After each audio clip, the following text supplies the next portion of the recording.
Betting app promotion కేసులో Tollywood hero Vijay Devarakonda ED విచారణకు హాజరయ్యాడు.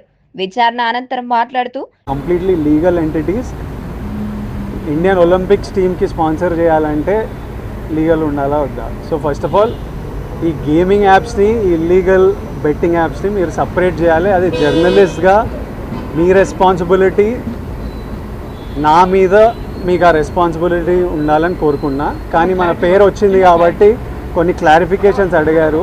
ఆ clarification account details, transaction details ఏంటి, ఆ కంపెనీ, అవన్నీ పంపించేసినాము. బెట్టింగ్ యాప్ కేసులో తన పేరు రావడంలో ఈడీ విచారణకు పిలిచారని చెప్పాడు. దేశంలో బెట్టింగ్ యాప్స్, గేమింగ్ యాప్స్ అని రెండు రకాలుగా ఉన్నాయని, తాను ప్రమోట్ చేసింది A23 గేమింగ్ యాప్ అని ఈడీ క్లారిటీ ఇచ్చారని తెలిపారు. బెట్టింగ్ యాప్, గేమింగ్ యాప్స్ కి సంబంధం లేదని చెప్పారు. గేమింగ్ యాప్స్ అనేది దేశంలో చాలా రాష్ట్రాల్లో లీగల్ అని, గేమింగ్ యాప్స్ కి జీఎస్టీ, ట్యాక్స్, అనుమతులు, రిజిస్ట్రేషన్ ఉంటాయని వివరించాడు. దేశంలో gaming app IPL, kabaddi, volleyball కి స్పాన్సర్లు చేస్తున్నానని తెలిపారు. తన బ్యాంక్ లావాదేవీలు అన్ని కూడా ఈడీకి ఇచ్చానని, తాను ప్రమోట్ చేసిన A23 యాప్ అనేది దేశంలో తెలంగాణలో ఓపెన్ అవ్వదని చెప్పారు. లీగల్ గా ఉన్న గేమింగ్ యాప్స్ ను మాత్రమే ప్రమోట్ చేశానని, తాను చేసుకున్న కాంట్రాక్టు, లీగల్ అగ్రిమెంట్స్, తీసుకున్న అమౌంట్, వాటి వివరాలు అన్ని ఈడీకి ఇచ్చానని విజయ్ దేవరకొండ స్పష్టం చేశారు.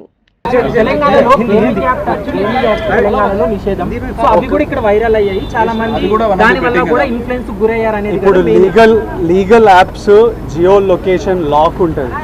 మీరు కొంచెం రీసెర్చ్ చేసి ఈ యాప్ A23 యాప్ తెలంగాణలో వాడాలని చూడండి. అది ఓపెన్ కాదు.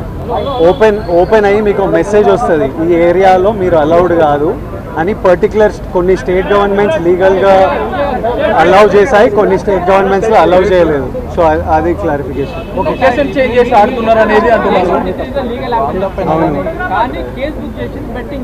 అవును,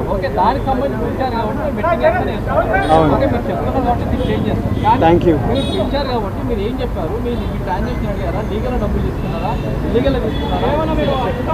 అసలు వాళ్ళకి